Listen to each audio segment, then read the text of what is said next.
Já, það ekki bara á.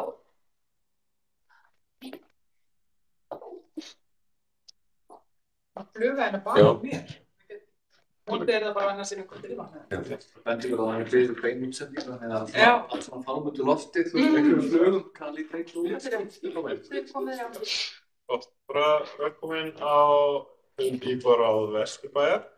Ég ætla að, við erum með settan fund og ég ætla að byrja á því að biðja að fá bæta við lið á dagskrá sem fyrsta lið.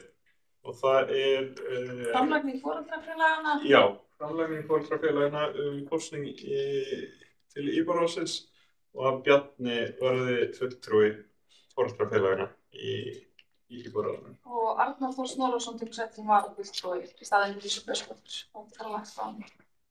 Já. Einhver sem hreyfir mótmæli við að bæta þessum liði við? Arnar Þór Snorrason tekur sæti sem varafulltrúi í stað Önnu Lísu Björnsdóttur. Svona varamæli.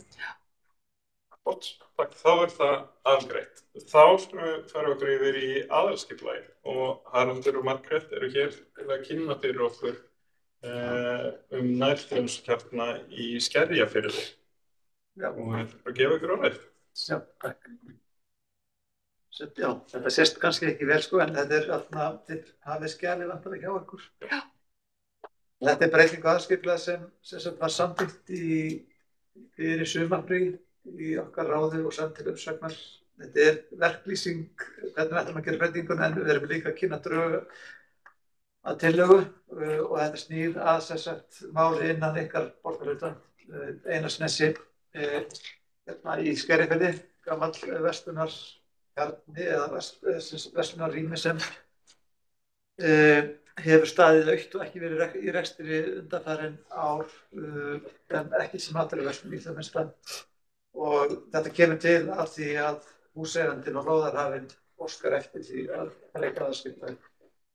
Og við á svona spurning hvernig við myndum gera þetta, því við erum með svona kjarna út alla borg og þið getur gefið ákveðið fordæmi líka hvernig þetta virkar og við hugsaum fyrst raunin að gera þetta sem óverulega breytingu aðalskipulagi sem þýðir að þetta fari ekki í opna auglýsingu, af því þetta náttúrulega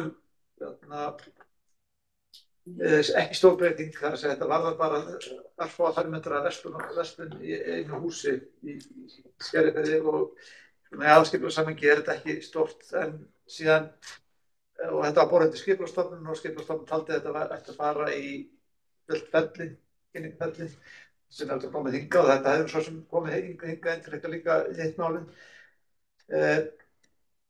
En sem sagt þannig verið að leggja til það má fletta. Það sést nú ekki vel sko að það hringur þarna eru sem sagt sýndir svona hringir utan skilgreinda kjarna í Vesturbæ. Það einn kjarni skilgreindur í Skerjafirði eins og nærþjónustukjarni. Og tölurnar sem verið þarna við hringina sýna rauninni fjölda íbúa sem búa innan þessa radíus sem skilgreindur þarna og það sést á myndinni að það bara 545 íbúar sem búa í þessari skilgreindu göngukjarna frá kjarnanum í Skerjafirði. Það skýrir kannski svolítið að það erfitt að reka kjarna í þessu hverfi sem með lágan þéttleika. Þannig að kjarnin og það sem þarna uppi núna á myndinni bara raunni breytingatillagan sem lýst raun í skjalinu. Við höfum til að fara með þetta náttúrulega í frekari kynningu. Þarna verið að leggja til að sem sagt að þetta verið fellt út og í staðinn þá gildi bara þarna venlegar heimildir sem eru í íbúabyggð. Það hins vegar þýðir ekki það að það geti ekki opnað. Það hægt að opna rauninni verslun innan íbúabyggð samkvæmt aðskipulagi. Þannig að það ekki verið að útiloka, þetta ekki óafturkvæmt að því leytinu til. En eins og við vitum við það húsnæði breytt í íbúð og verður að íbúðarhúsnæði þá náttúrulega minni líkur á því að þannig opna eitthvað ný.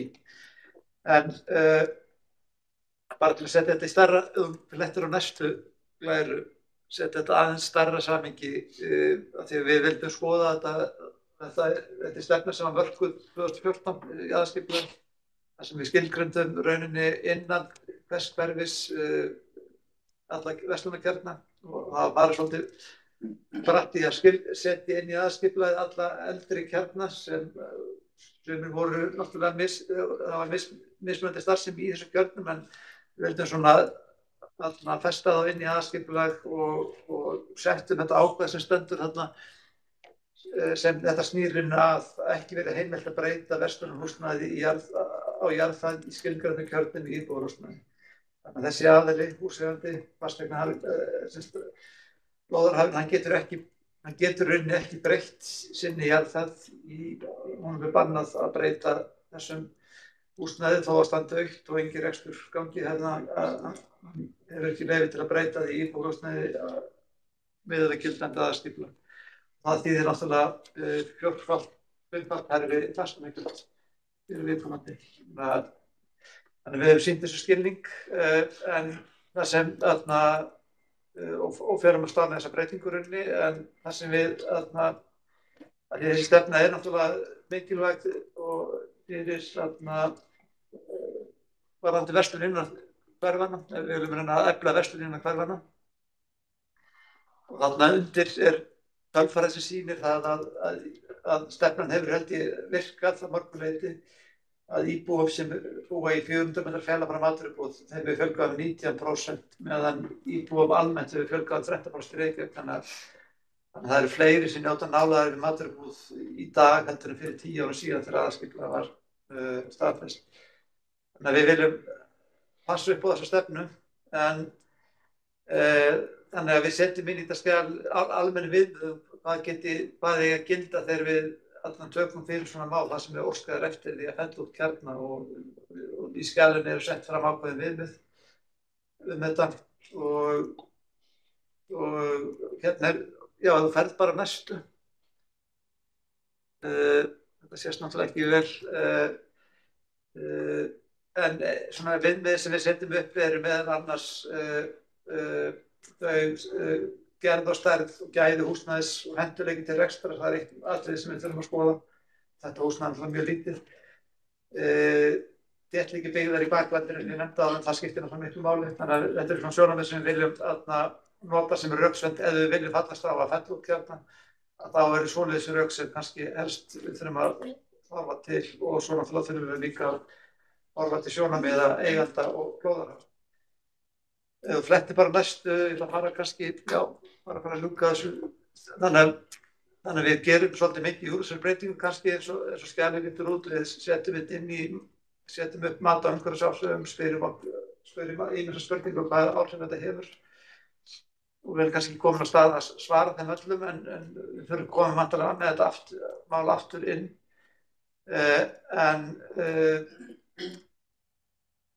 Og það er kannski þú ferð bara á næstu, ég held að komið betur fram á næstu mynd eða farið bara á þann næstu að eitt sem við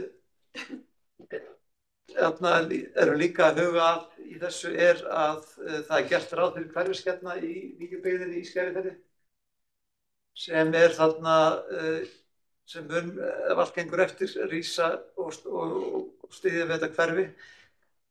Þið sjá þetta hérna er sérst hringur utan vantarlega hverfiskeppna í nýju íbúðarbyggðinni í Skerjafirði og hérna kjarninn sem er í dag. Þannig að rökin sem við setjum fram til því að við fellumst á þetta þá er þessi nýju hverfiskeppni hann mun styðja vantarlega við íbúðarbyggðinni í hverfinu og myndinni hann fyrir ofan þá sýnir rauninni hvað er margir hvað nýju kjarnin myndi dekka mikið af hverfinu þannig að megnið af hverfinu er í ágætis göngufjalla frá þessum vantarlega hverfiskeppna sem sést þarna á myndinni til hægri. En ég ætla ekki að fara meira dýpra í þetta, kannski betur að taka bara umræðu og spurningar við þetta. Takk fyrir þetta. Mér heyrist að það sé spurning hérna strax. Já, fyrst er ég að hugsa bara á hverju er þetta svona, á hverju er bara 60 þarna í fjarlægð en það er svona núverandi byggð. Já. Hvað er áttu mörg sem að gert ráð fyrir að vera í Nýjaskeiðarfirði? Sko þann í 2 áfangum og Já. 3. áfangin í gildandi deiliskipulagi eru hæflega 700 íbúðir. Í gamla Skerjafirði, eða sem sagt í núverandi hverfi, eru 330 íbúðir. Það er komið miklu sterkara bakland fyrir verslunarkjarna og breytingin er ekki þannig að það sé, eins og ég sagði áðan, þá ef einhver sér möguleika á að opna, eða þessi aðili sér möguleika að opna aftur rekstur, þá bannar aðalskipulagið ekki að opna aftur matvörubúð þó við gerum þessi breytingu. Við ræddum sem þetta var í júní. Já, síðan sagði það sem og það var einhverjum komið með þinn og það hefur alltaf verið ströggl að vera þarna með rekstur og við rauninu settum okkur ekkert upp á móti þessari breytingu, bara frekar að koma þessi í einhver nót sem að endast.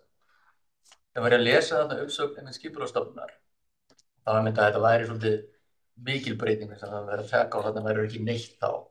Og það var svona einmitt eigum að vera með svona aspirational stað þarna sem að stundum mun reyka sig en stundum ekki og kannski mun ekkert koma þarna fyrir en í raun og Nýjaskeiðarfjörður komið. Og það var kannski alveg eins gott að einmitt breyta þessu. En síðan einmitt á myndunum þegar maður horfir á, þið getur kannski skrollað aftur þar sem eru til dæmis þessi mynd. Að þá sjáum við að það er svona ákveðin þekja og ef að það verður bara hverfiskjarninn þannig í Nýjaskeiðarfjarðar hlutanum, að þá verður sem núverandi Stóri-Skerjó utan svona hrings og þá svona velti ég fyrir mér ég hef ekki mótað skoðun en ég fékk mig til að hugsa ættu kannski að reyna að halda þessu inni og er gaman að heyra bara ykkar svona sýn á það, sérstaklega í ljósi annarra svona skipulegra staða sem hafa verið til þess að hafa breytt notkun, eitthvað sem er skilgreint sem verslun en hefur samt verið notað í íbúðar. Og ef ég fæ aðeins að búa til meira samhengi, það var þarna á Lönguhlíð að þar voru svona íbúar þar í nágrenninu með svona vítundarvakningun og ákall til borgarinnar þú þekkir þetta, að velta tilbaka yfir í það sem ætti að vera. En það margar og sem í þarna yfirliti sem þið sendu okkur og farið í gegnum og ég var að fletta í gegnum og það til dæmis á Fálkagötunni, það sem var bakari og núna segir virðist vera búið að breyta í rýminu í íbúð. Þá svona velti ég fyrir mér einmitt svolítið með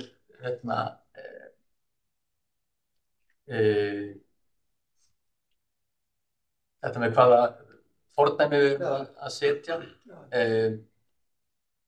Væri það, ég velti fyrir mér hver eru kostirnir og gallarnir? Það það sem við hugsuðum mest þegar þetta kom upp og þess vegna fórum við í rauninni úttekt og það voru sumarstarfsmenn í fyrra sumar sem fóru og skoðuðu alla borgina. Varðandi þessa skilgreindi kjarna í lögfræðina margir eru auðir eða hefur verið breytt án leyfis oftast og ef við þessi aðili er bara, fer þá leið að óska eftir því að fella út og ekki fara í formlega breytingar á húsnæðinu fyrir að það er komið í gegn. Þannig að fordæmi skiptir miklu máli og þess vegna er mikilvægt ef við ætlum að velja í þetta aðeins að taka þetta stefnun upp að það var setja í leiðinni viðmiði sem við viljum nota þegar við erum að reyna að melda þetta. Við getum ekki búið til eitthvað svona alveg hlutlaga kríteríu kringum þetta en íbúaþéttingin í kring hlýtur að vera getur vegið þungt og stærð húsnæðisins, staðsetning líka innan borgarinnar.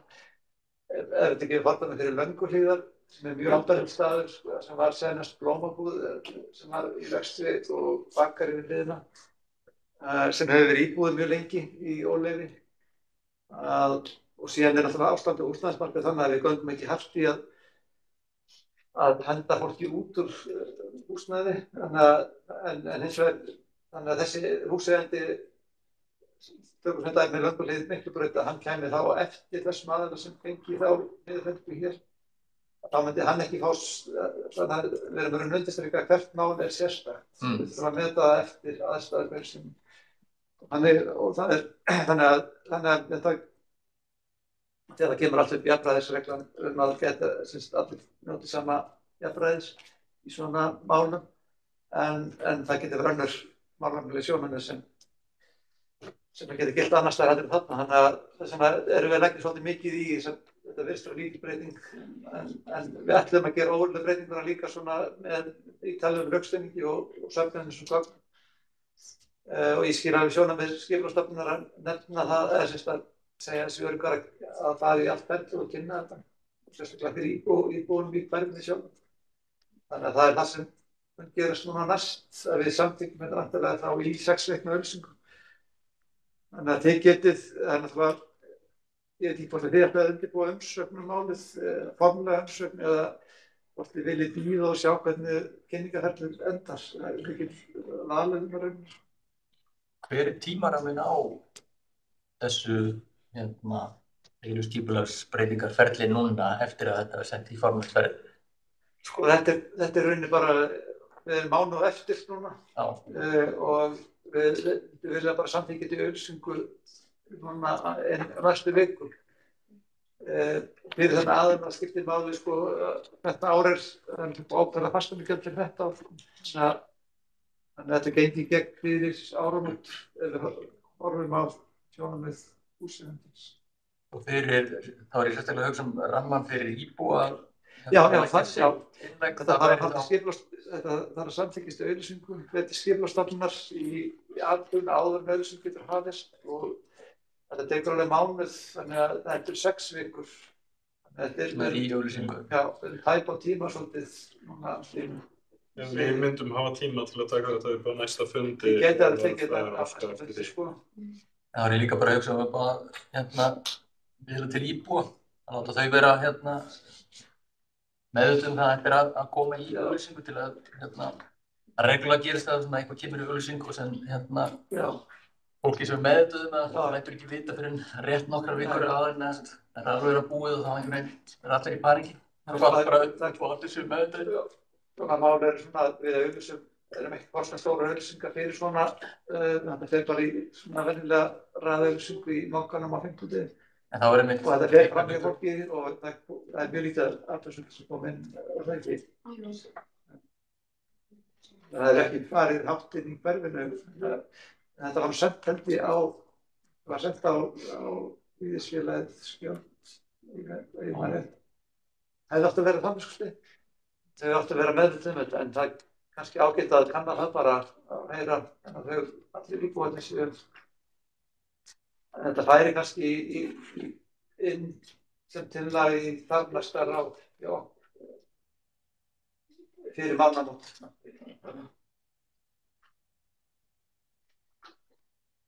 Það er svo að það verið samt málið að sé eitthvað athugavert við það að gerði íbúðar úr íbúðarhúsinu eða úr þessu úr húsnæði sem var áður þjónusta eða slíkt. Hvert væri þá ferlið við það? Hvað valdheimildir höfðu? Hvað megum við að gera? Hvað er það að gera sem? Þetta er ekki það er deilskipla, jú. Ég veit ekki, ég átta mig ekki alveg hvort þessi breyting á deilskipulagi eða hvort þessi bara, veit ekki hvernig það hefur verið sett upp deilskipulagi, hvort þessi bara umskráning á húsnæðinu hjá byggingarfélögum. Alveg svo gerist með gististæði í dag sem þurfa að gististæði í flokki 2, þeir þurfa megi ekki lengur vera íbúðarhúsnæði, heldur eiga að fara í skrásin atvinnuhúsnæði. Það er bara umskráning á, það er ekki verið að breyta þetta húsnæðinu, það er bara umskráning á byggingarfulltrúa og er í þá hærri gjaldflokk fasteignagjöld.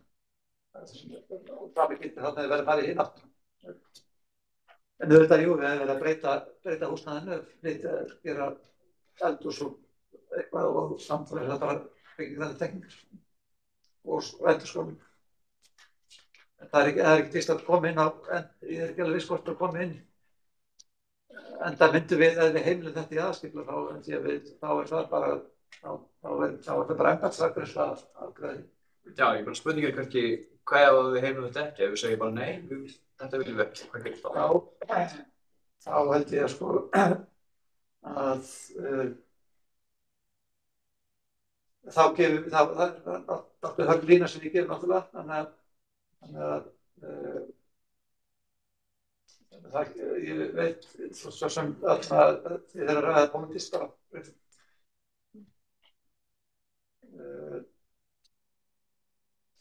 Jakob Daðal hefur reynt að selja húsnæði með þessu sko eða hann myndi kannski vera þvingað til að selja þessi fjölskyldur búin að búa þarna lengi og að reykta sjálf þarna í þessu húsnæði þannig að hann myndi sennilega vera þvingað til að selja sko. Já, með þá kvöðum að Þannig er það húsnæði, já. Þetta var eftir. En það er náttúrulega, já, við hefum bett náttúrulega þessum útfjörenda og það er náttúrulega, það er líka ákveðin kostur að þú getur þarna verið með, þú getur verið með gististað. Já. Það var ekki verið tekjur. Já, það er. Ekki við aðalgötu, þannig að það er heimilt að vera með gististað. En ég held að hann hefði ekki viljað það svo. Hver er spurningar? Alltaf. Ég bara með eina svona forvitnisspurningu að ég sé hérna að það er svona skjal sem er drög og er næturþjónustu hérna, er það bara svona alveg lýsingarskjal á... Já, það er bara við. Já, og það er bara svona til upplýsingar. Já. Það er ekkert eitthvað það til breytingar. Nei, þetta er bara fyrir Vesturbæinn, við erum staðan á þessum kjörnum en fyrir Hálkugötuna er eitt staður sem er þarna sem virðist vera búið að breyta sko og þetta er víða borgina og við erum búin að gera raun út eftir alla borgina en við vorum bara að byggja Vesturbæinn sem drög það var bara ekki klárast í skýrslu. Ég er svona velta fyrir því svolítið bara forvitnisspurning hversu ég voru með að víta þetta vandamál en hversu algengt er þetta þessu víða borgina en er þetta 1%, 10%? Það er þarna, ég er alltaf mikið alveg að það er alveg, já það gæti verið alveg 10% sko að þessum litlu, þessum minnstunar sem eru ekki með, sem eru búið að breyta í íbúðarherbergi eða íbúðir eða eitthvað slíkt. En svo eru líka náttúrulega með verslun og þjónustu og rekstur á jarðhæðum inn í íbúðarhverfum sem eru ekki skráðir sem kjarnar. Já. Það er að þessi útsett sem var gerð rauninu uppalega 2009 og svo aftur 2013 að hún einhvern veginn, hún dekkaði kannski ekki allt og þegar þetta var gert, það var jafnvel komin íbúð í sömu þessi rými þegar þetta skilgreint í kjarni. Það var ákveðið bara að taka alla þessi sögulegu kjarna og gefa þeim ákveðna stöðu í aðskipta.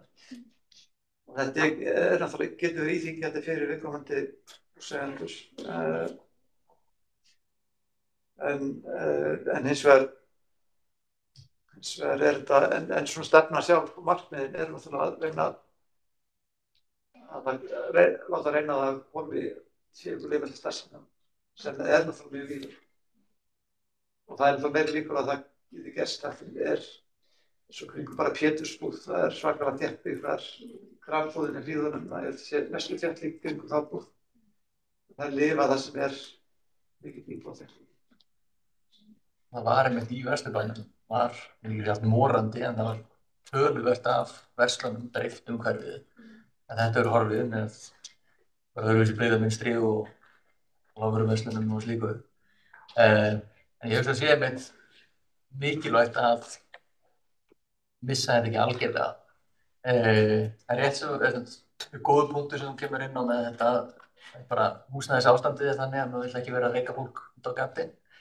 En ég svona velti fyrir mér enga síður sem sé hvaða verkfæri hefur borgin til þess að fylgja eftir því að rétt starfsemi sé starfsemi í húsum sé í samræmi við deiliskipulag. Er það bara einhverju dagsveikti? Já, byggingarfulltrúi hefur þetta eftirlit. Það er eftirlitsdeild reyndar innan okkar sviðs sem gæti, það þarf að vandlega velja sko eða gefa svona, sýna það að þetta gangi ekki að fólk sé að gera þetta án leyfis. Það ætti það vera random úttækt bara eins og skatturinn gerir, hann gerir þetta random, eða held ég sko. En þetta er eins og vegar sko, við erum líka að glíma við óleyfishúsnæði, tökum bara óleyfishúsnæði sko í svona það sem verða brunahættulegt húsnæði, íbúðir á atvinnusvæðum og það er alltaf fyrst sem við tækjum slíkt heldur. Það er svona að fara í hart. Veldi fara síðast á jarðhæðir inn í íbúðarhverfum sem við býðum í. Bara talandi það. Það svo sem stendur okkur svolítið nærri, en það var mjög sorglegur atburður á Bræðraborgarstíg 1. Þá var talað að það þyrfti að skera upp hér og gegn slíku. Veistu ykkur hver staðan er á því? Almennt af þessu sko. Vandamálið er að við getum ekki sko, fjölskyldur geta verið 20 manna sko. Stór fjölskylda bara þannig eining, við getum ekki stjórnaði hvað margir búa í einu einbýlishúsi. Eða eins og ég þekki þetta sjálfur sko, þá hefur við ekkert svona góð tæki. Það er þetta. Nú í þessu tilviki til dæmis bara brunabörnum. Já, það er byggingar, það er alveg klárlega eitthvað sem við spurtur á við Bræðraborgarstíg. Það er, vantar húsnæðið ekki í samræmi við þekkingar sem voru í staðar eða húsinu hefur verið hólfað niður án leyfis líka. Er það borgarinn eða er það slökkvilið? Er bæði slökkvilið og borgar. Slökkvilið fer yfir brunaþáttinn í öllum byggingar. Þú veist ekki hvort það sé verið að vinna í verklagi eða? Nei, bara að taka út vegna þess að tilvitið Bræðraborgarstígs það var búið að fyrir athugasemdir, það var bara ekki búið að ganga neitt á eftir. Nei. Það er komin alltaf skýrsla núna aftur í vetur HMS og það var svona úttektaði skjaldan sem er í óleyfishúsnæði eða atvinnusnæði. En óleyfishúsnæði er náttúrulega eitt sko, en bara hættulegt húsnæði. Já, það þarf að gera einhverjum að því sko. Já. Það er að flokka niður þannig að þessar úttektir sem slökkvilið hefur að gera, þær eru ekki farið inn í íbúðarhverfin. Ekki svo ég viti neinu ráði, það er að frekar farið inn í atvinnusvæði. Þar sem að stór brunnar hafa verið, ef ég skil eftir eitthvað. Já, það er alveg allt. Þannig að það er að borgarsvæði á þess hætt. Það er bara dæmið. Ef ég má koma einu spurningu, er þetta líkt því, til dæmis, þetta er lítið húsnæði í Skerjafirðinum, svo sem er líka mikið auðu húsnæði, til dæmis í Hlíðunum, í nýja Valskverðinu á jarðhæð. Er það líka eitthvað sem er skilgreint svona sem kjarni eða? Nei, raunin ekki sko.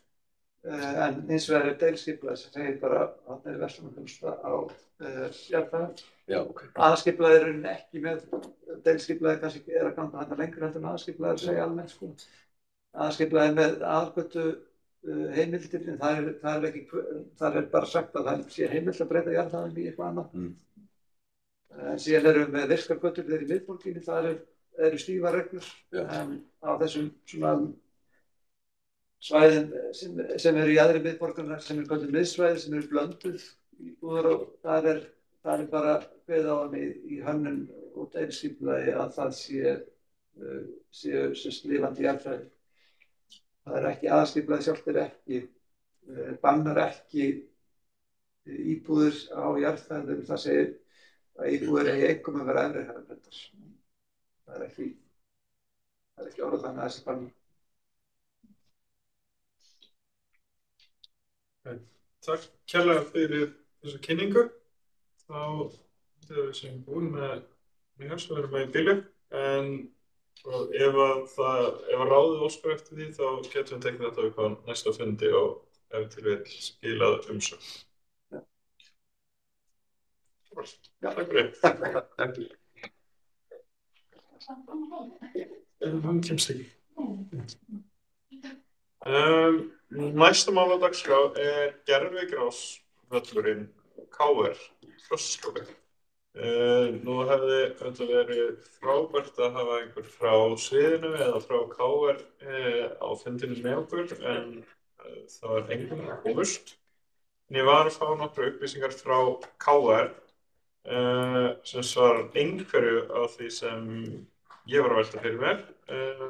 Svo kannski fleiri spurningar. Þá getum við velt það upp og ef enginn veit svarið við því, þá getum við bókað og leitað svara í kjölfari fundar. Veit ekki hversu vel kannast við össuna, en það var lagt nýtt gervigras við KR og svo kemur í ljós að þetta gallað og æfingar eru færðar þaðan þegar þú má hreinlega ekki nota grasið vegna hætta meiðsla og já, það svolítið staðan. Það búið að taka út grasið og einhver óháður aðili búinn að taka það út. Það beðið svara frá framleiðanda grassins hvort þeir viðurkenni að núverandi gras sé gallað og það bara hinum megin við borðið, borgin KR Metatron að bíða svara, en eru öll sammála að grasið hafi verið gallað. Borgin hefur staðfest, segir KR, rétt áðan að það kemur nýr völlur, sama hvað kemur frá framleiðanda. Það eru gleðifréttir. En við höfum ekki tímalínu, við vitum ekki hvenær nýtt gras verður komið, hvenær hægt að byrja, en við vitum að það þarf að gera strax. Það eru 700-800 börn sem eru ekki að fá að æfa þar og eru þá einhver staðar annar staðar. Já, ég með... Viltu bæta við? Já. Ég gekk upplýsingar áðan það að það hefði komið menn sem að komin á tvenna. Ég aðeins að ekki það kannski komið með einhver gögn til þess að bæta að loka þessum götum, að gera grasið nothæft, svæðið nothæft fyrir börn. Ég hef ekki upplýsingar það hvort að samkvæmt mínum upplýsingum ætti það að vera nothæft til æfinga. Ég hef ekki upplýsingar það hvort að hann teljist hæfur sem keppnisvöllur. Það teljist slysahætta og það það dómara fyrir sinni að meta það. Það eru einu upplýsingar sem ég hef málið. En það samt sem áður, smá viðbót. Það var að koma allavega menn og stöðuðu í þessi göt sem að bótist þar.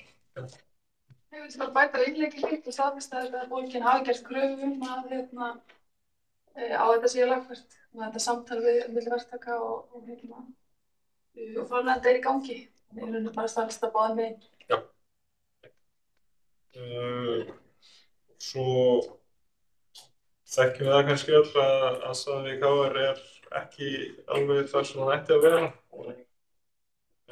Það líka spurning hvort við viljum í kjölfarið þessu umræðu að bæta einhverju við.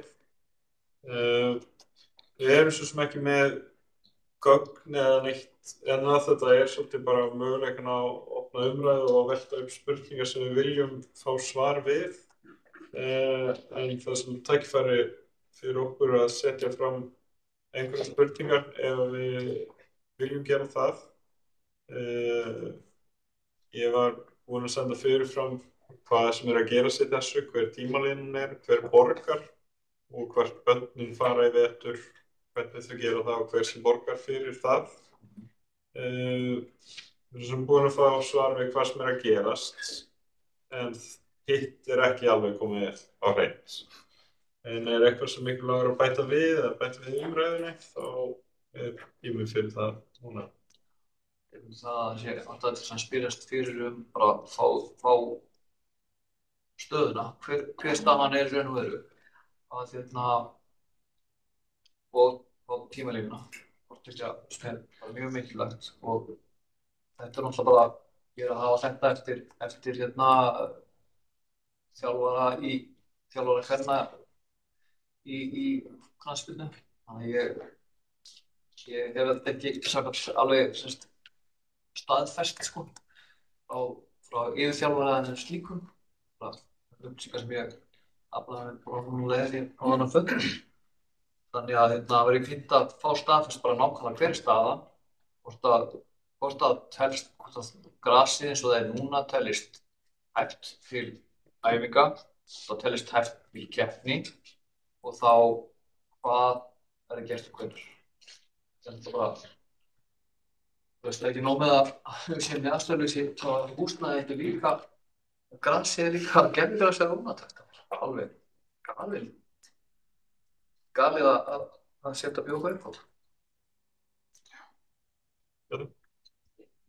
Eins og ég sé þetta, ég er nú bara með 2 stelpur í fótbolta og þriðju svo sem líka verið. En maður sér bara að gerðingarsaðstæðan hjá KR er mjög lítil og þetta bætir ekki á það náttúrulega. Nú er það auðvitað grasinu sem er ekki uppfitað fyrir vetur til dæmis og er alveg ekki eldgamalt. KR hefur þennan eina gerðingarsvöll í fullri stærð pluss pínulítið battavöll sem er vafalaust ekki að hæfa til notkunar ef einhver fyrir að skoða hann. Fjarri, já. Það er nú stundum að æfa þetta, en allt í lagi. Vissulega hefur eitthvað verið að fara út í Skerjafjörðinn í Stafnham. En það er það sama með Þannvöll, það er ekki að grasvöllur, ekki uppbyttaður. En í raun og veru er KR að fara í veturinn sem við getum byrjað á morgun, þess vegna. Á þess að vera með aðstöðu fyrir neinbörn sem er notæf. Á meðan maður horfir á til dæmis bara Gróttuvöllinn og það er með svona, já þetta sé ekki 2 til 3 vellir fyrir mun færri iðkendur. Svo þessi bara sagt. Og þessi lausnin KR hefur verið að spila fram hús, ég veit ekki hvort það er til að besta lausnin. Hvort það sé ekki jafnvel betra að æfa úti og vera þá með 3 stærðar gerðingarsvelli eða eitthvað. Það er samt sem það sem er bara stærnt að gera. Já, ég er þetta vel þessu, ég veit. Alda, þú ert búin að skrifa mæliskrá. Já, ég tek bara undir með fyrir ræðumönnum. Það varandi alvarlegt ástand á vellinum og þetta þoli ekki bið, eins og maður segir. Ég vildi með fórnustum, þú varst tilbúin með nokkur spurningar sem að þú varst að lesa upp núna áðan. Er það þá ekki spurningarna sem við myndum vilja leggja fram? Já, ég var einmitt að velta fyrir mig hvort að við ættum ekki að erfennilega að bóka þessar spurningar, þannig að þetta er allt skrifað niður og... Hver staðan, hver tímalínan og hver borgar og allt sem varst að segja. Og líka kannski kurteisislega heimta þessi svör sem fyrst vegna þess að það er rétt þess að þeir koma að fá þeir inn á að foreldrar barna sem eru að æfa þeir eru að búið með drótin og það þarf að veita einhver svör. Margar æfingar eru búin að falla niður. Þeir eru búið að spennt bæði börnin og félagið. Við fulltrúin held ég öll erum alltaf saman á það að við erum innilega óþolinmóð. Kannski bæta við þetta með á svör sem fyrst. Sum svörin bara er ekki til svör við. Að fá svör strax við því sem til svör. Frekar heldur en það geymist til eftir að við búum alla búlinu að stundum komið fyrir að það hefist alveg til að það er allt komið. Það er bara báðinnitt. Allt í það að segja líka ég veit ekki svarið eða ég veit ekki svarið. Ég er bara uppfærsla kemur síðar. Það verður alveg nósið. Þetta er upplýsingar sem því sem að ekki myndir ljós. Getur þú varpað þessu bara skjáin? Já, ég er ekki búin að setja saman í texta. Ég hef verið að punta niður það sem þið hafa verið að segja. Svo núna að reyna að þjappa þetta saman. Ég hef tekið 5 mínútna fundarhlé. Það er bara alveg sjálfsagt. Já. Settur við streymi eða slökkar hljóðið á vískustjóðan. Já, ég gert það. Það er ekkert mál. Og bara með að vera bara Bara setja sjá saman saman, já. Þegar við stuttfundarhlið þannig að við getum. Vilt þú þá gera drög að því? Já, þið með standa upp og fá ekki kaffi meðan Er þetta bara vatn frammi? Já, Já, það er kaffi. vatn og kaffi hérna frammi. Og svo Ekki bjór? Nei, ekki bjór. Nákvæmlega. Góð hugmynd. Það er eftir fundið. Marga mínu skampi. Það er alveg ég. Viltu fá okkur alltaf við þetta? Þetta væri skemmtilegri fransi, pólitík. Já. Leif. Heyrðu að við En svo var í gamla. mjúta fundin Erum við búin að mjúta? með þau standa Já, og ég heyri það, og ekki máli. fyrirspurn, svo vörpum við fyrirspurnir upp þannig að hún er væringilega Það vantar sem þá svona stemning í vinninu minni. Það vantar þegar fólk væri svona þreytt. Ég fæ mér kaffi líka. Hvað segir þið? Ég fæ mér kaffi líka. Ég veit. Já, fáður kaffi. Já. Ég hef Sjáumst, þetta smá, bye.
Mamma þannig að bjóða.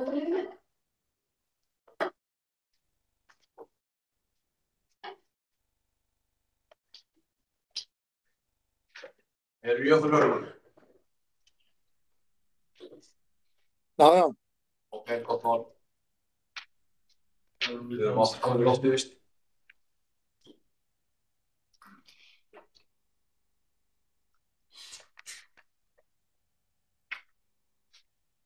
Eins og smá, sko.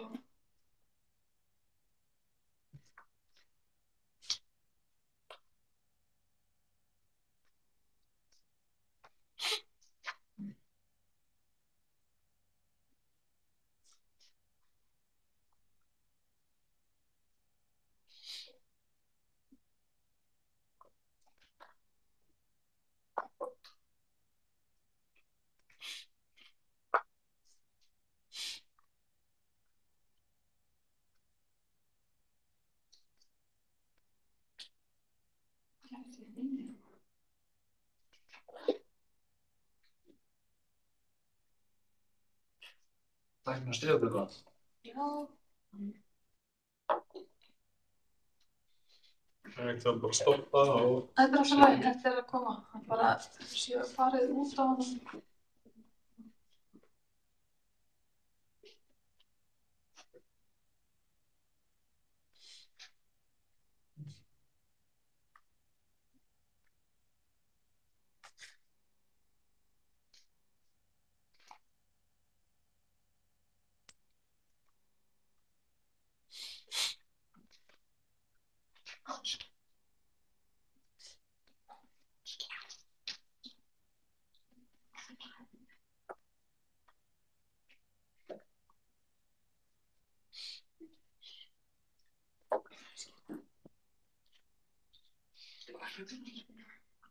Þetta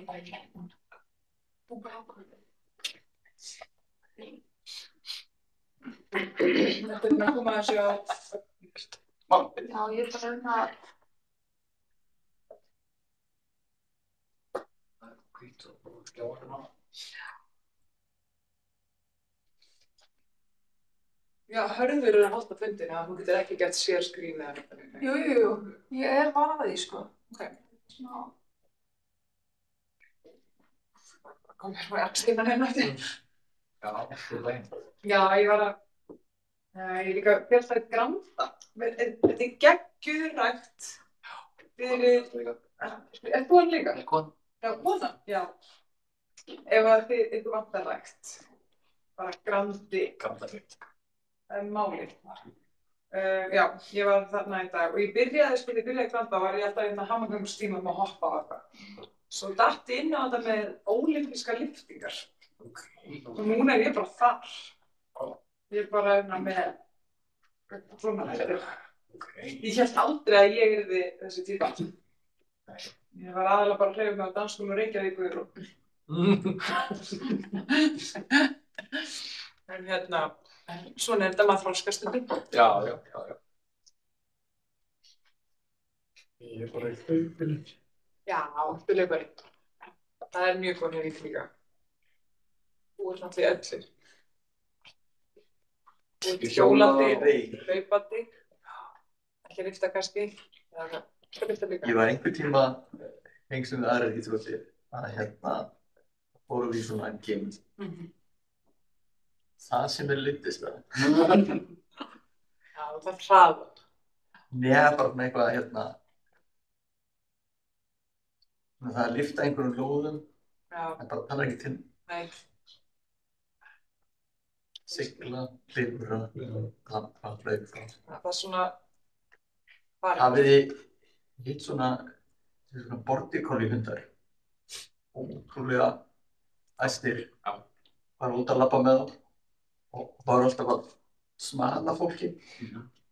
Og leitarhundar. Þeir eru alltaf eitthvað verkefni í þessu þessu. Já. Ég þarf Border collie í þess. eitthvað verkefni. Það er góð líking. Ég hef búin að kemja körfubolta í 50 ár. Og það er ennþá að kemja. Er það? Vel gert. Og hvernig eru hér? Þau eru það ágætt og það er af því að ég er að lyfta með því. Það kjarn. Ég hleyp og lyfti til þess að halda mér heilum. Það samt. Stundum. En þetta var það sem að menn eru svona meira að tala í dag. Ekki það, ég heldur þetta það sem þetta gerir sér mjög hollt og heilsusamlegt. En menn eru svona meira að tala því í dag. Lyftingar eru svo nauðsynlega til að halda eitthvað, hvað var beinagrindarvöðvanum. Það liðbönd sem eru styrkiliðbönd og allt í kringum það og það, ef þú gerir það, þá heldurðu styrknum í liðböndum. Ef þú gerir það ekki, bara hlaupa, þá hætti því að vöðvarnir, þeir fá svona úttal, þá vantar þeir ekki styrkin og þeir eru styrkin.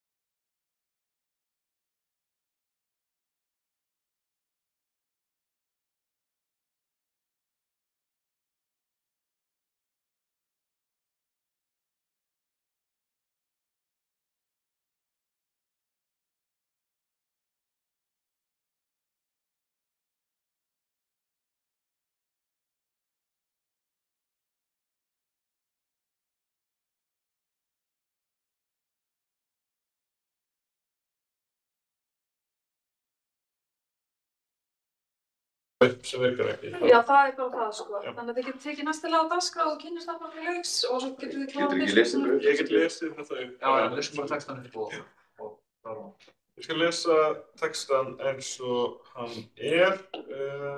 og svo hægt að koma með ábendingar og breytingar á honum. Staðan á gervigrasinu í KR alvarleg. 800 börn hafa mist aðstöðuna til að iðka fótbolta. Óháðir aðilar hafa fallist á að nýja gervigrasið ónótæft til að keppa á og því væntanlega einnig til að æfa og allar æfingar ferðar af gervigrasinu. Brýnt að upplýsa börn, foreldra og félag stöðuna eins vel og hægt jafnt og þétt. Íbúar og Vesturbæjar óskar eftir upplýsingum stöðuna, hvað sem að gerast í þessu máli og hvernig framhaldinu verður háttað. Hver tímalínan fyrir nauðsynlega vinnu við gervigrasið? Hver borgar fyrir framkvæmdirnar? Hvert fara börnin á meðan? Hver borgar fyrir ferðir barnanna ef þau þurfa að fara út úr hverfinu? Hægt að gera einhverjar bráðabirgðar ráðstafanir sem bjargar æfingavetrinum fyrir börnin sem æfa í KR? Hvernig spilar þetta inn í framtíðarskipulag á KR-svæðinu? Og hvernig munu börn, foreldrar og félag fá upplýsingar framkvæmdirnar? Það textinn eins og hann núna. Þetta flott. Kannski eitt í viðbóð sem ég veit ekki hvort að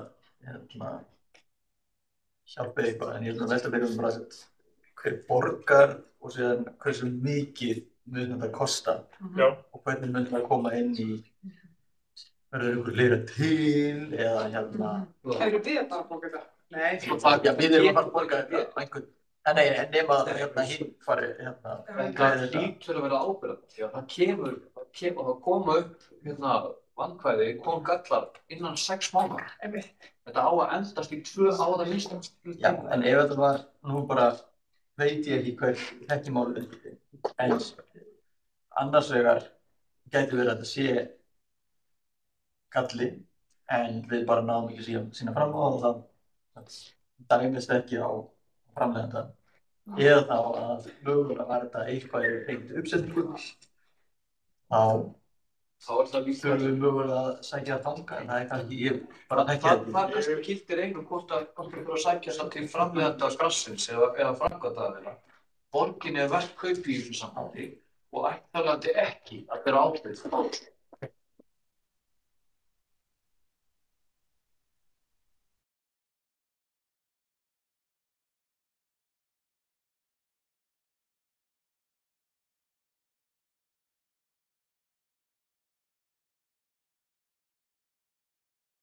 Að vænt sé snöggra svara.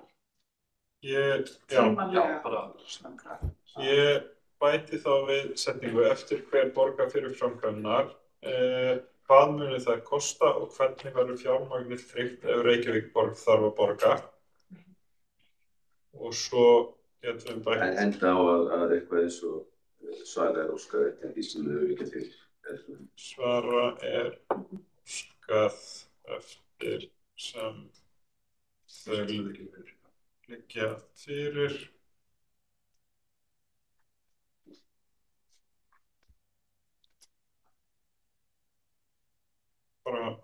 notendur svara og óska eftir því sem þau liggja fyrir. Já. Ég ætla þá að senda á þig uppfært, en þá ég þarf ekki að lesa þetta upp aftur, er það nokkuð? Nei. Hvernig ferli með svona fyrirspurn? Nú verður þetta bókað þá í fundargerð og svo munum við senda þetta endilega beint á sviðið, ekki? Og svo getum við líka sendt fyrirspurnir hingað og þangað, en þetta sé það. Það líka þeirra, sko, því vísir þessu til umsagnar, sem sagt, hvað er þessu við núna nýja? Í tómstundaráður, Já. ekki sama, ég var ekki Steinþórs veitur sem Jú, það er sviðið sem sér þessi mannverki. Að þá er það þeirra líka afla frekari svara frá öðrum sviðum þar. Já. Þannig að síðan berst bara formlegt svar sem lagt fram á fundi og það einhver ákveðin umsagnar tími að því að við ítreka að þið vil fá þetta sem fyrst, þannig að það kemur bara í næsti fundur svo eftir mál. Flott, þá við lókum þessu í bíli en við leggjum þá fram svör eftir sem þau berast. Linnum 3 er umferðaröryggismál í Vesturbæ til umræðu. Þetta var hugsað sem svolítið svona uppsöfnunarliður þar sem við getum komið með alls svona spurningar og reynda kannski kjarna smá einhverju umræðu sem við getum tekið í veturinn. Við höfum auðvitað rætt umferðaröryggi mjög mikið í ráðinu en mig langar sérstaklega að taka fyrir Mýragötu sem er rauninni hraðbraut í hverfinu okkar. Upplifist að minnsta kosti þannig að því hún er mjög breið. Það er búið að ákveða að hún sé með hámarkshraða 40 km/klukkstund. Það er núna komið skilti það en það er ekki gert neitt annað. Og eins og við höfum ítrekað bent á það þarf að fylgja einhverja aðrar hraðatemprandi aðgerðir ef það er ákveðið að lækka hámarkshraða en það er ekki alltaf í forgangi. Og já, ég ætla bara að opna fyrir að koma með einhvers konar punktar og svo skulum við Elisabeth kannski punkta hjá okkur þannig að við getum tekið upp mál og gert þetta skipulag á næstunni alltaf. Þú varst að tala hraðatemprandi, hvar ertu þá að tala? Nú var ég að tala Mýragötu, sérstaklega, þegar hún er 10,5 metra breið, en götur sem eru með 40 km/klukkstund hámarkshraða eiga eiginlega að vera 7 metra breið. Það þýðir að það er rauninni auka akrein á Mýragötunni sem gerir það að bílar bílstjórar upplifa ósjálfrátt að þeir geta gert miklu hraðar en það sem eiga eiginlega að gera. En, já, það sem ég nefnilega eftir fyrir mér er að það er svo oft strand á Mýragötunni bara að teppa. Það er mjög sjaldan. Á Mýragötunni? Já, 2 sinnum á dag á hámarki. Já, í nokkrum tíma. Ég veit ekki með einhver meginn alltaf þegar ég er að gera eitthvað, kemst ég ekkert voðalega hratt, sko. Ég bý nefnilega við hliðina og ég upplifi margoft á dag að það eru bílar að keyra, nú er ég auðvitað ekki með hraðamyndavél, en hátt í 60-70 jafnvel. Og þetta er mitt í hverfi, það eru blokkir bara þétt við götuna báðum megin. Þetta er ótrúlega hættulegt. Það eru líka olíuflutningsbílar sem eru mjög þungir sem eru á þessum hraða og já, bara við sem búum þarna upplifum þetta bara sem hættulegt. Og það er heldur ekki öruggar gönguþveranir. Það er sebrabraut, þannig að við Reykjavíkur tekum við Héðinsreit. Næst er það í rauninni ljósin við Ægisgötu. Það er ein gönguþverin í viðbót en hún er bara með svona lækkað niður, það er ekki sebrabraut eða ljós eða neitt. Og það er hættulegt líka bara að komast yfir götuna. Já, ég ætla að bara koma með eina ábendingu í þessum líka. Það er ekki 2 ábendingar þá. Svo fyrsta er að, veit ekki hvað þið sjáu hér, en það er alveg mikið kvartað undan því hjá fólki sem býr sérstaklega út á Nesi eða annars staðar, því sem er vestara, að það á erfitt, það er svo fáar leiðir út og inn og þá færist þessi umferð og nefndi svolítið mikið á hennar Mýragötuna og eitthvað. Þótt að ég á mér persónulega blautum draumum að þarna verði bara jarðgöng sko, fyrir bíla undir, það var náttúrulega svolítið í það. Þannig að ég skil þig, já, svo máttu koma, hinn punkturinn sem ég vil koma á framfæri er að því það er rétt eins og þú segir að þeir sem að keyra hratt gera það oft sama hvað stendur á skiltinu og þetta er oft svolítið sálfræðilegt eða bara eftir hversu mikil umferð er eða svona séða blödsef og það er eitthvað sem ég skoða sem tíma bara hvað veldur því að fólk gerir hratt og hvað ekki og svona fyrst. Þannig að það má alveg flagga því að jafnfljótið myndum breyta lækka hámarkshraðann 10 km, að það kann ekki endilega þýða að þeir sem keyra hratt hætti að keyra hratt. Nei, það þarf að fylgja fleiri aðgerðir til þess að eitthvað gerist. Og lögreglan er bara svo báliðið að hún er lýst yfir og hún á erfitt með að halda uppi agann. Þannig ég hugsa af þessu sem hún nefndir að þá sé eiginlega best að koma með einhver almennilega göngubraut þarna yfir. En það sendir þessum ökumönnum þau skilaboð, ég er ekki endilega að segja ljósastíð. En allavega ábyrjandi og flott og, þú veist, þessum skilaboðum að þarna sé fólk gangandi. Nú er ég búin. Ég vil Steinn nefndi með umferðaröryggi á Mýragötunni, að það er raun og veru í öfugu hlutfalli við umferðarþunga. Þannig að umferðarþungin er raun og veru hægra umferðinni. Svo í raun og veru ef við erum að fókusera umferðaröryggi, þá er umferðarþungi ekki einhver sem þurfum að leysa frekar heldur en hitt sko. Það getur bara með önnur hættu á honum. Hvað séu við? Ef umferðarþungin ég var að skoða til þessum hringbrautina, að það er hraða vefmar þar og það er hægt að fletta upp bara hraðamælingum yfir 5 mínútna gluggar og þetta er bara til fyrir núna 3-4 ár eða eitthvað svoleiðis. Mjög áhugavert. Gögnin eru reyndar svona smá byglis í þeim, ég var aðeins verið að hreinsa þeim en gagnlegt. Ég var að skoða alveg einmitt hvort að skiltahraðinn hefði einhver áhrif og mín 0 kenning var sem svo að það hefði engin áhrif.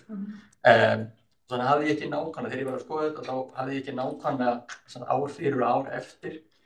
En það sem ég sá var að hraðinn hafði lækkað aðeins. En það var ekki alveg ljóst hvort það verði bara vegna þess að þeir umferð. Vegna þess að það sést alveg greinilega að umferðarhraðinn er yfir hámarkshraða þegar það er ekki umferð. Svo á nætuna til dæmis, þá bara ríkur umferðarhraði og síðan hreinur. Þetta er heldur það sem að Steinn svolítið að benda á, að það er ekið hratt þarna, líka á Ægisíðunni, og hvað mikið undan hraðakstur á Ægisíðunni, Nesi á Hossilagötu. Nesi er ekki góður. Það er bara stokkja á hraðaendurinn og ekki spenntur sko. En þá er einmitt spurning, þetta er nokkuð sem að við ræddum svolítið þegar Höskuldur var hérna í nóvember. Með hraða temprandi aðgerðir, þær eru einfaldlega dýrar. En eitt af því sem ég er mjög áhugasamur og við höfum svolítið verið að ýta á íbúasamtökunum, engin misvel, að reyna að taka Vesturbæinn svolítið heildstætt út. Nú erum við ekki ennþá komið með hverfisskipulagið og sú vinna hún er að tefjast. Ég væri alveg hrifinn af því ef við íbúðaræðinu myndum bara gera okkar til þess að bara byrja þessa umræðu hvernig við erum nálgast hverfið heildstætt og fá krefja borgina en óska því að borgin setji upp einhvers konar viðmið hvernig framtíðarsýnin skuli vera. Vegna þess að við erum ekkert endir að fara og bara brjóta steypu og malbik út allt og búa til útópíuna alveg núna, það mun vera rosalega til. En eitt af því sem að mér svífur svolítið er að þegar það eru viðhaldsframkvæmdir í hverfinu, þá er oft farið bara bara sömu hönnun og var. Að við grípum einhvern veginn ekki tækifæri. Það er nokkuð sem að ég væri mjög á það sem að eftir ráðum myndi bara gera tillögu til borgarinnar að það yrði tekið á sem svolítið rögg, sko. Ég veit bara ekki hvað það liggur. Við dagstæðna, þegar nú eru teknarhæstir endurskoðunar, það er kannski á Hofsvallagötunni við Kaffi Vest. Já. Það sem að bara gangbraut og það breytt í bara flotta hraðavindur þar sem að maður kemst ekki tjá þig að hér skuli ekki fara. Tækir söguna af því? Nei, Þetta hefði ekki tíma. Nei, sko málið, við erum loksins komið með bara mjög myndarlega þverjum sem ég var að reyna, það var gaman að fá líka töluna, langar gjarnan að vita bara hvað það kostaði vegna þess að þetta kostar töluvert en þar áður munið hvernig það voru með hvernig það var fyrir. Það voru fláar og síðan var svona lítil eyja. Þetta var gert bara fyrir ekki svo rosalega mörgum árum í gegnum hverfið mitt og kostaði einhver pening. Og sá peningur sem ég nýttist okkur í einhver örfá ár, þá myndum við loksins aðsnöðust til að gera þetta almennilega. Og það var svona, þegar við fórum í hverfið mitt peningna, þá höfðum við bara takmarkaðan pening. En hefðum við bara sagt, heyrðu, þetta er bara greinleg þörf sem gerum þetta bara almennilega. Svo frekar heldur en að íbúar séu að bóta inn einhver svona lélugum þverjum vegna þess að hverfið mitt ekki með meiri pening með það. Það frekar bara að segja, skoðum bara hvernig það á að vera. Setjum bara leggjum upp, hérna á að vera almennilegt, hérna á að vera almennilegt, hérna á að vera almennilegt. Þannig að þegar við förum í hverfið mitt og þegar einhver segir, við getum fengið eitthvað fyrir 500.000, þá er bara svona, nei, það er á dagskrá, það er bara komið í röðina að þetta verður gert hérna fyrir 5 milljónir. Þá er það bara gert almennilega. Ég held að þetta sé kannski hluti af Alltaf, hann sér mikið það Kannski hluti af stærri fælingu sem það raunverulega að hverfið mitt verið snúast að fá nýjar hugmyndir versus það að við þurfum svolítið að einbeita okkur á því að það er komið fullt af fínum hlutum það þarf að halda við. Það er ekki nóg að koma með flott leiksvæði þar sem allt dótið er orðið úrelt og ónýtt og ef við höfum ekki að endurnýja það þá nýtist það ekkert og þá er það ekkert þjónar á okkur ekki lengur. Það þarf að huga því að halda því við og hverfið mitt það mætti alveg snúast að halda við því sem er gott. Já, ég ætlaði að ég fór bara að hugsa þegar þú varst að útskýra með hvenær fólk keyrir hægt og svo bara og hvenær keyrir hratt á næturlagi með kannski aðri rökum en þá lannalegri skilji og svo reyndar annað sem þekkt sérstaklega út á Granda og fiskislóðinni að þar kappakstur sem hefur reynst mjög erfitt að tempra og reyndar aftur við ætlum að deila frá hvað lausnarhugmynd við því þá hefði ég alltaf sagt að borgin ætti bara orðið að bara búa til kappakstursbraut til þess að koma þessu einhvers annars staðar en það sem ég að velta fyrir mér að því að þetta eins og segir, fyrst að gönguþörnin er náttúrulega mjög fín sem að þeir bættu við og gerðu þetta almennilega í raun og saman á því en varðandi Mýrargötuna að það einmitt spurning þá frekar en að hvort það myndi raun og ná meira árangri með því að gera bara myndarlega gönguþörn eins og þannig Hofsvallagötu frekar en að bara eyða peningi að breyta skiltum sem að hefur ekki áhrif á hraðakstur þeirra sem eru að bruna á næturlagi. Hvað finnst þér þetta, segir ég? Mér skilst, þetta við heyrt, ég hef ekki séð rannsóknir það sérstaklega og þetta litla sem ég gerði þarna á Hringbrautinni, það er þetta útskýra hraðalækun á annan hátt líka. Já. En ég heyrt að skiltun skipti máli.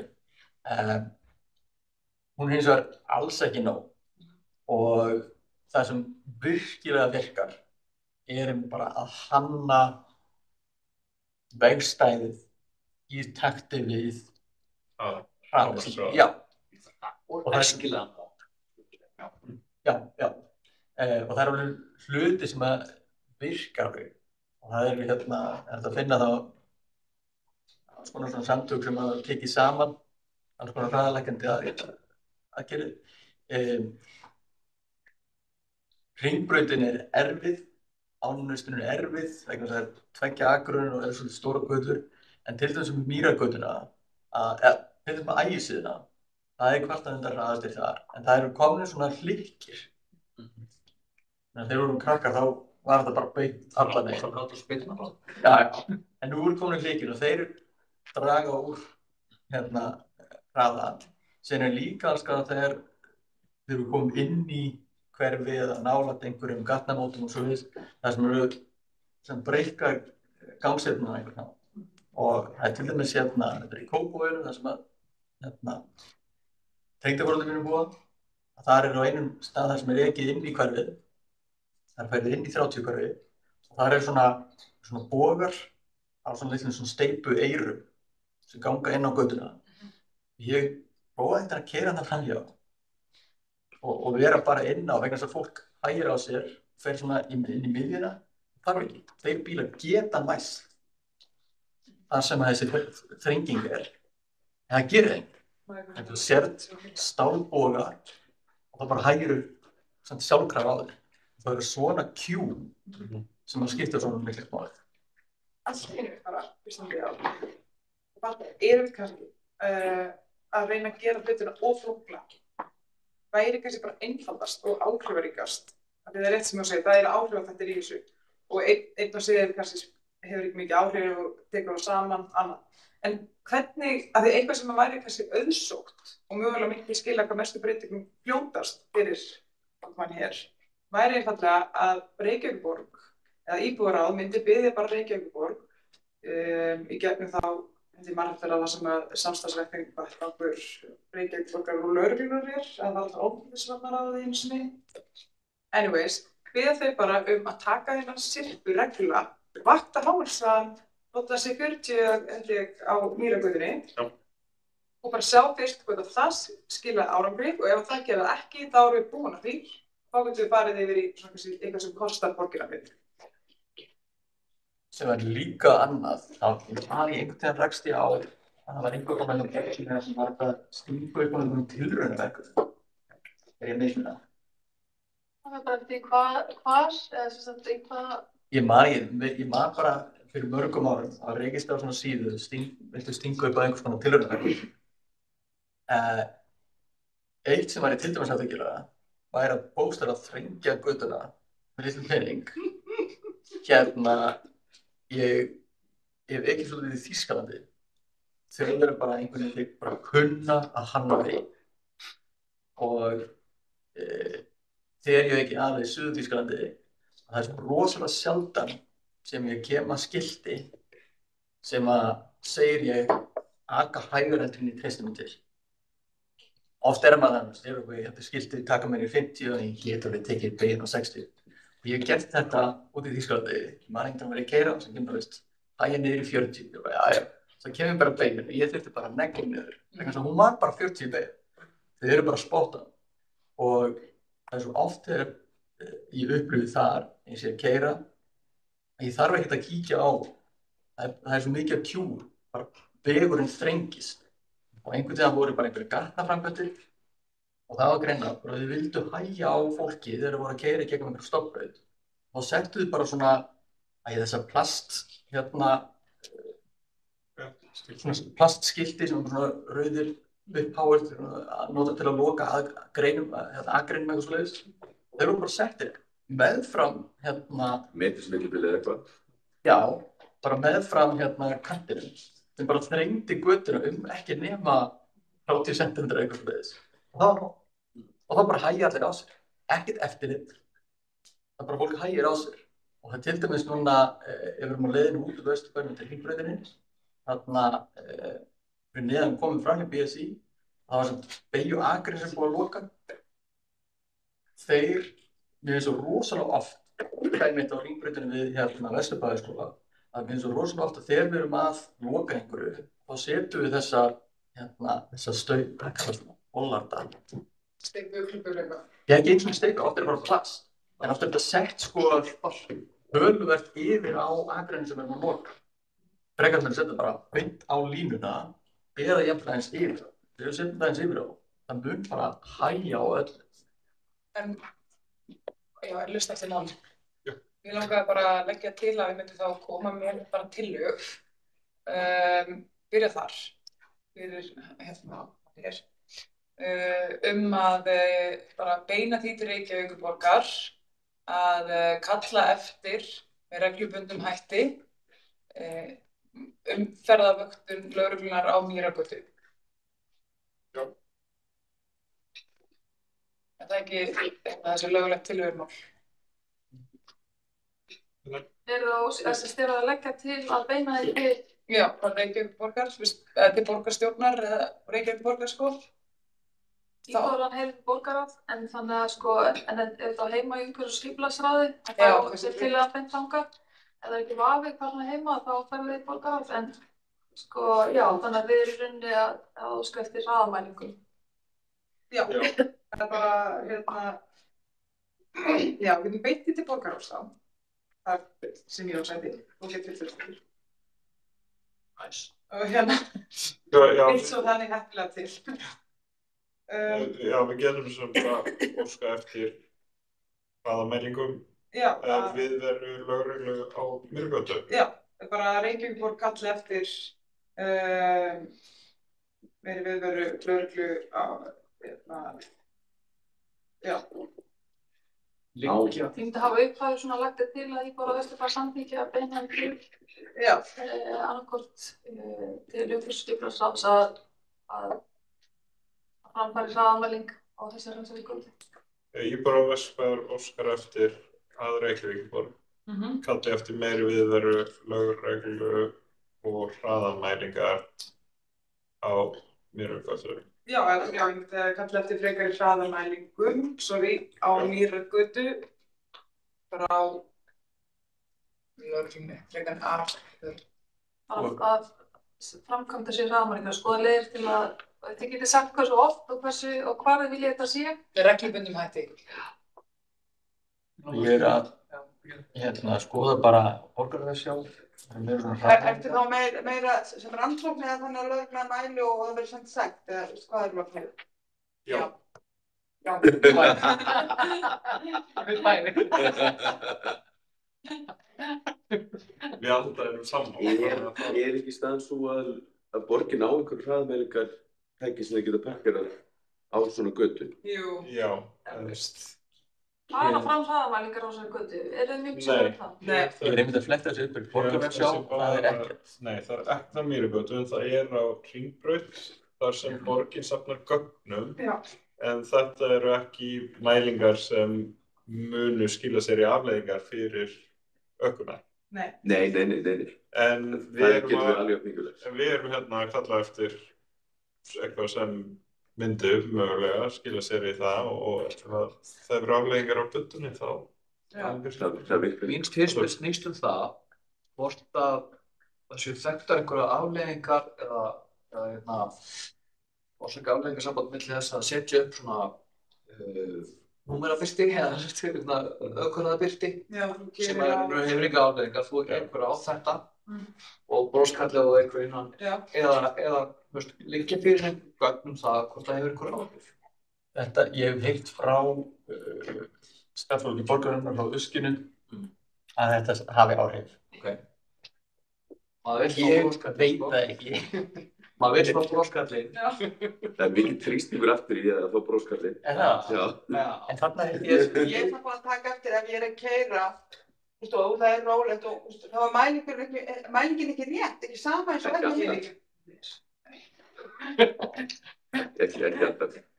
En ég bara velti líka eins og komst inn á þetta fólki sem að hlýðir mælingunni og fer kannski úr 45 niður í 40 samt ekki kannski fólki sem mestar áhyggjur á sem eru 50, kannski 5-60. Nefnilega. Og einfaldast að ná því bara og það, þetta var fangahorfið. Einu sinni þegar ég var yngur og gerði auðsamlan með glannalegum hætti, að þá var að stundu þannig að maður var að verða eitthvað seinna og var að keyra vestur í bæ til þess að fara svo eitthvað annað, að þá gaf maður kannski í þennan stutta kafla frá BSI að Hringtorginu. Svo var allt í einu í einhvern mánuð þar sem að lögreglan var búin að leggja í einum af þessum hliðargötum. Og ég tekki bara nokkra sem að voru teknir þarna og var jafnvel í bíl hjá bestu vinkonu minni þegar hún var sko svipt á staðnum. Vegna þess að hún var við vorum á leiðinni í bíó, vorum orðnar seinar. Og hún var sko með date í bílnum líka. Og einhverjum ástæðum þá voru við vinkonur tvær með að henni á þessu deiti, við vorum 17, þannig að þetta var lógist þá. En svo gerist það að við, hún hefði verið að segja þetta byrni. Við heldum bara áfram. Svo gerist það sem sagt að við erum að vera seinar, einhvern hluta skiptum föt og eitthvað og hún einmitt á þýskum bíl sem að kemst bara svona upp. Bara stígur bensíngjöfina, einhver stuttan og allt í einu heyrist og hún við erum dregnar til hliðar og lögreglumaðurinn bara vissi þú að þú varst að fara 120 á 60 km götu og við náttúrulega alls ekki. Hann bara stígu út fyrir og hún var bara svipt á staðnum og ég þurfti að keyra okkur í bíó og þetta var vandræðalegasta bíó fyrir lífs míns. En veistu hvað, eftir þetta þá hef ég aldrei ég geri alltaf löglega og annað fólk líka sem að man eftir þessu tímabili að því að við erum bara öll brennd og þú veist að fara á ökunýðinganámskeið. Það hét ökunýðinganámskeið. Ég er búinn að senda á ykkur drög þeir sem voru með Messenger. Þannig að stundum bara smá eftir sem bara Svo ég spyrjum hvað framhaldið af þessu? Já. Nei, ég var flugan. Það saman flugan ennþá. Já, flugan ennþá. Já, hún er búin að vera með. Alltaf búið kynningu á þessu og umferðaröryggi. Já, akkurat. Sem skildi eftir punkta fyrir mig á næsta fundi í október. Þannig að þið faktisk hafið tíma til að vinna tillögu og greinargerð ef að það fer svoleiðis ef það fáið upplýsingar og getur mögulega þá nýtt upplýsingar sem fáið næsta fundi í slíkar tillögu. Það kannski fer oft vel á svoleiðis eftir að Við getum gert það. Bara hingað með það væri auðvitað frábært allt sem við getum gert til að lækka hraðann á Mýrugötunni en við getum tekið saman. Við erum með nokkrar götur sem voru nefndar, sérstaklega Ægisíðanesvegur, Hóslagata og Mýrugata. Eru fleiri götur, Suðurgata, Neshagi. með Nesveginn. Neshagi. Já, Neshagi líka. Þetta svona þessi leið af Nesveginu, það Nesvegur og Ægisíða og Neshagi. Já, en það náttúrulega líkur við hliðina með Neshagi þar mitt svona grunnskóli sem með mælingu skilti, en það mjög mörg sem keyra þarna miklu hraðar, jafnvel liggja með tölur okkur, veistu? Hvaða tölur? Til þess að hraðamælingu Neshagi. Á Neshagi? Já, það svona skilti. Já, þessi skilti, já, þau loka ekki neitt. Nei, ok, það glanir. Það til dæmis á Hringbrautinni þegar þið farið út Fornaðan beygið, þá þar umferð á ljósunum, þá eitthvað svona eins og segja einhverju skynjarar eða hátalarar eða eitthvað svoleiðis.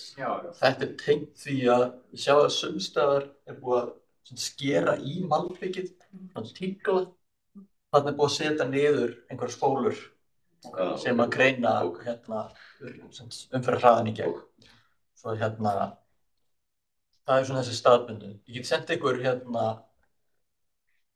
hvað við finnum í borgarversjá, en áhugavert að sjá. Það auðvitað að sjá Hafnarfjörður fá bara síðast skráð með öllum gögnunum og sem líka hægt að fá eitthvað svona síðustu mánuði hraðadreifingin yfir. Setjum við bara linki þannig inn og svo fáum við það. Eru fleiri götur sem við viljum nefna núna sérstaklega þegar við getum senda að lista. Svo myndi ég jafnvel gjarnan vilja ég bara man ekki hvert var síðasta svar sem ég fékk með gönguleið skólabarna. Þetta hefur verið tekið út reglulega eða hálfreglulega. Þekkirðu? Þú nefndi þetta í skólaráði. Já. Mér minnir að þá hafi skólastjórinn ekki þekkt hver staðan var á því, en ég held við spurt einhvern tíma þegar einhver frá Öskjunni var hérna, Bjarni Rúnar eða einhver annar, minnir mig, man ekki náttúrulega, en þá var þetta eitthvað svona, jú, þetta er gert, næsta kemur einhvern tíma. Það væri gaman að vita hvenær það kemur. Er þá hugsun að fá kynningu frá? Já. Ok, næsta fundi. þá væri gaman að sjá hvort það er einhverju skráningu slysum. Það til að mynda. Það er til að mynda. Ok. Og hvernig það einhver áhrif á framkvæmda borgarsöðu? Það kom fram á síðustu kynningu hans Höskuldur. Það er sem sé að þau skoða reglulega að þau fylgjast með hvar eru slys, en eru að gæta þess að vera ekki bara svona reactionary að athuga hvar var slys og reyna að laga það eftir á, heldur að vera svona proaktív og hugsa hvar gætu þau á við. Vegna slysið verða náttúrulega slempið og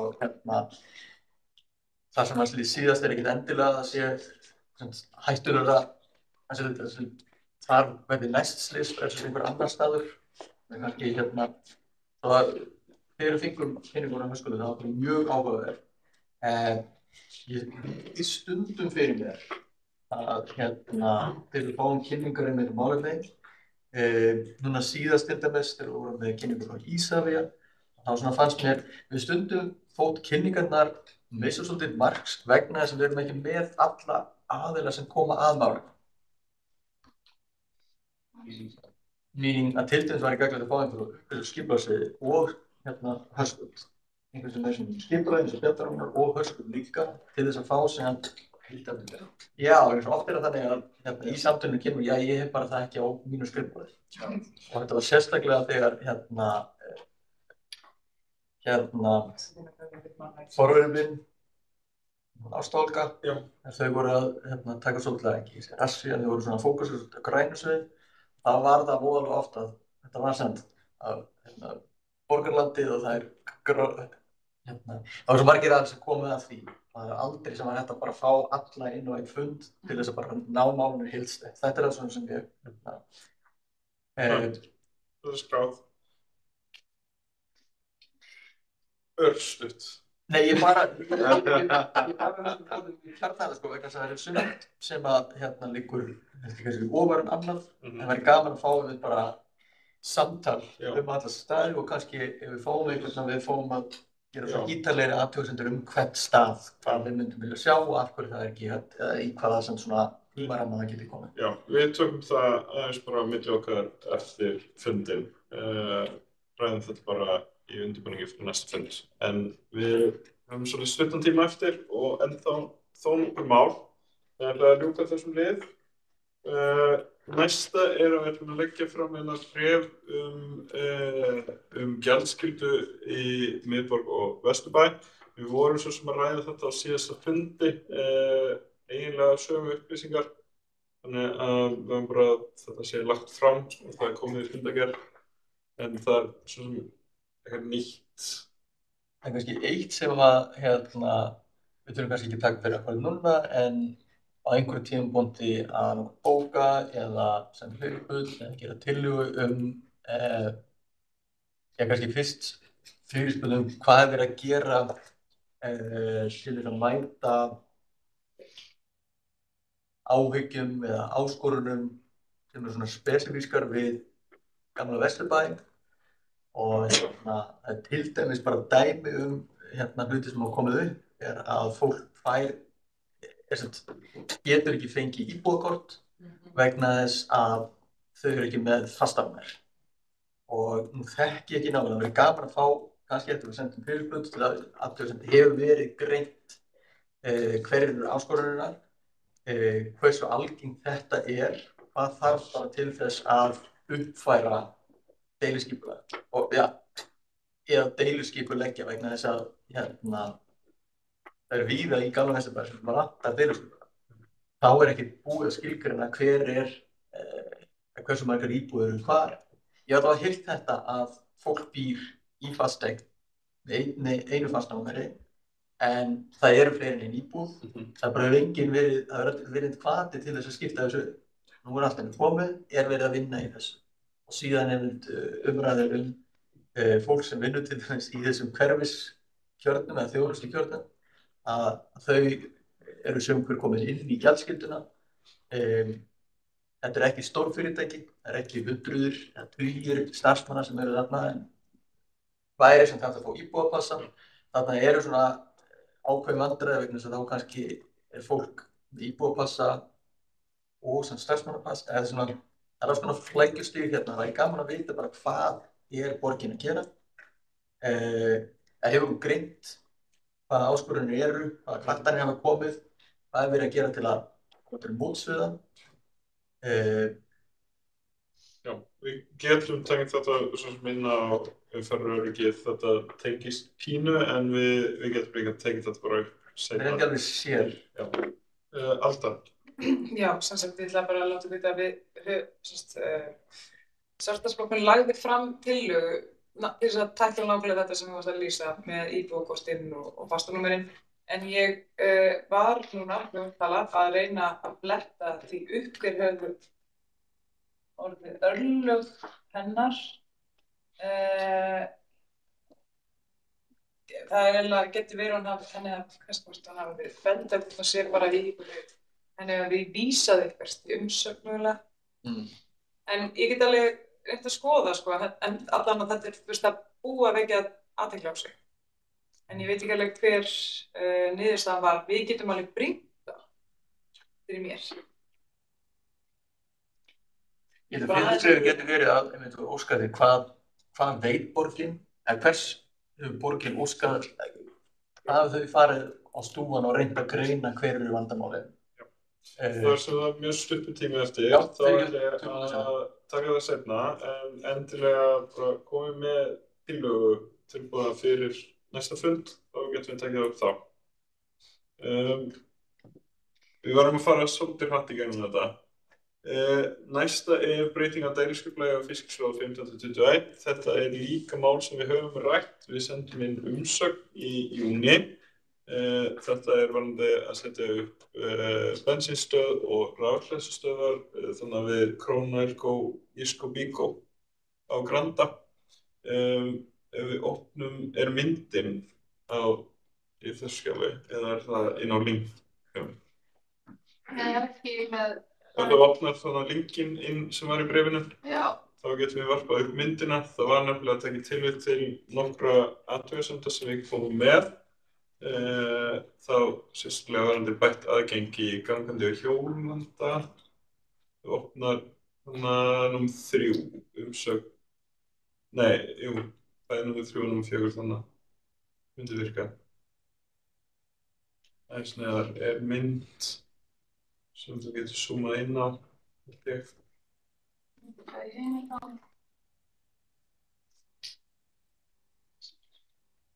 Og svo snúa þessu upp. Zooma myndinni þannig niður til vinstri. Það sjáum við að það teikna inn nýjar sebrabrautir. Það er búið að færa aðeins til hérna frá því sem var lýst. En þá var ekki mynd, en hér er verið núna að sýna hvernig þetta ætti að lita út. Ég tók sérstaklega eftir að það komið inn sebrabraut þannig að hægra megin, þar sem það er bara bílastæði í dag. Komið inn þar sem það er núna bílastæði fyrir hreyfihjálmaða, sem verður fært hínum megin við innganginn við Krónuna. Það verður sett upp fleiri hjólastæði og við sjáum hérna það er rafhleðslustöðvar á horninu á móti Netto og bensínstöð þannig fyrir miðju. Við lögum til að færa bensínstöðunar, bensíndælunar hinum megin við lóðina þarna er Bico. Því var hafnað að þegar það er svo mikil þungaumferð þar. Stóð í bréfi frá skipulagsfulltrúa. En þetta tillagan, það þarna verið að taka tillit til athugasemda okkar bætt aðgengi hjólandi og gangandi þó að þetta sé ennþá mikið lagt upp fyrir keyranda. Ég, eitt af því sem við tölum var einmitt sko að með því að setja lóðina svona alveg upp við göngustíginn, þá væri verið að loka á það að breikka hann eða setja hjólastíg meðfram. Það fannst mér vera svona stór partur af þessu. Ég sakna þess að það verðist ekki vera neitt tekið tillit til þess. Nei, það var einhvers að tala að breikka götuna, það var það bara í samtæktinni að athugasemdunum. Það stendur að það var tekið bílastæði og beintengingar frá fiskislóð fyrir hjólandi og gangandi. En já, við getum spilað inn aftur. Já. Þetta svo sem ekki, já, þetta raunin bara svar við þegar við sendum inn umsögn í sumar.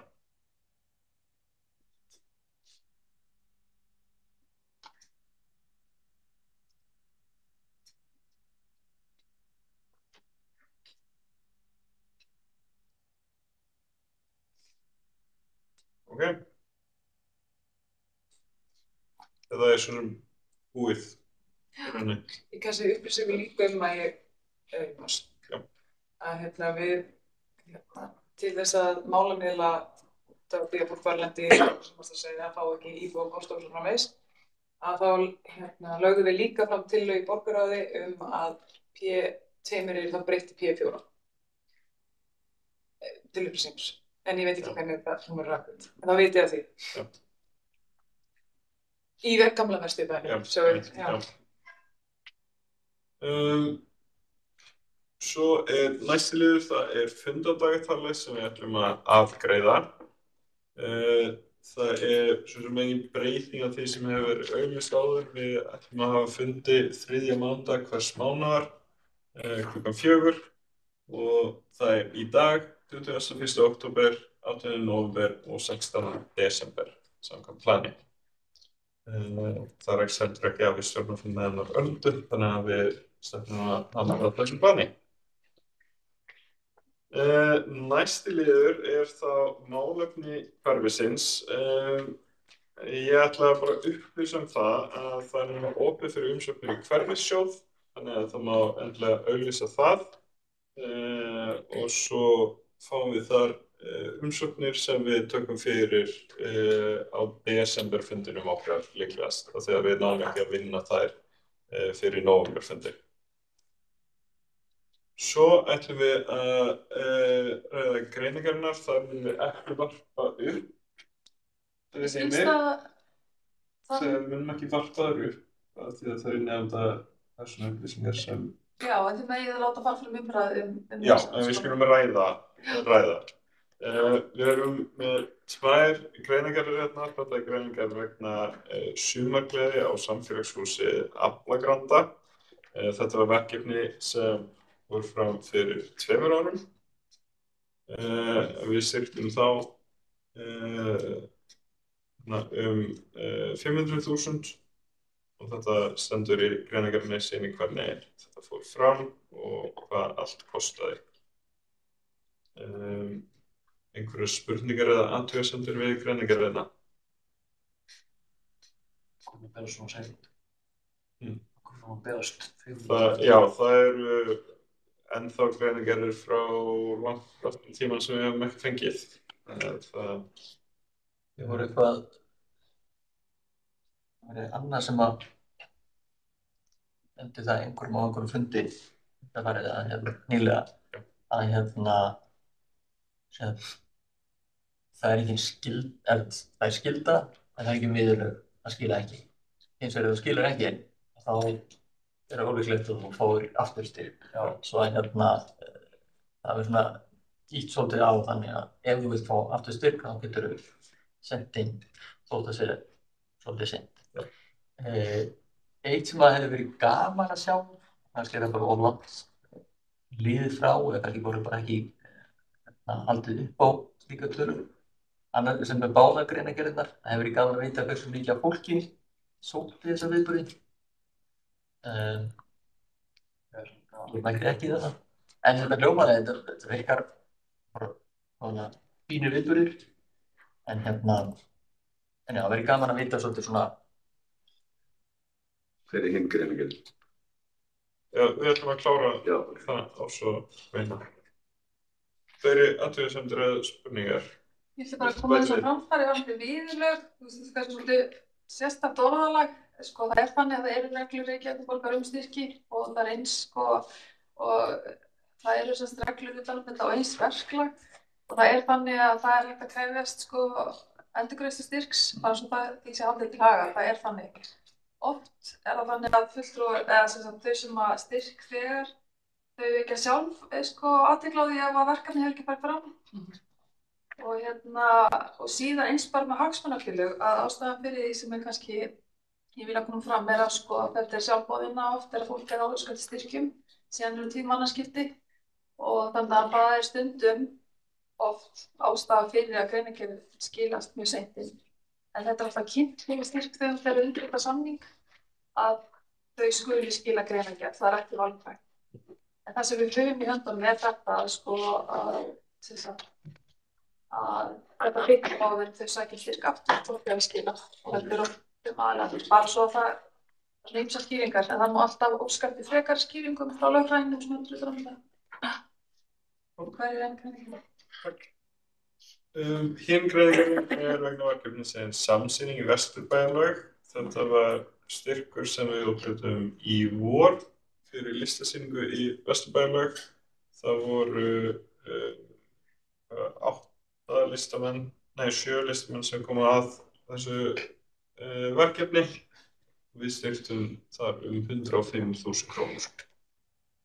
Þetta var sýning sem fór fram og gekk vel og mörg sáu. Einhverjar spurningar eða athugasemdir? Svo sést ekki. Þá ljúkum við þessi lið og þá getum við slökkt á streyminu og svo skulum við fara yfir fundargerðina. Svo náum við að klára á réttum tíma. Nice.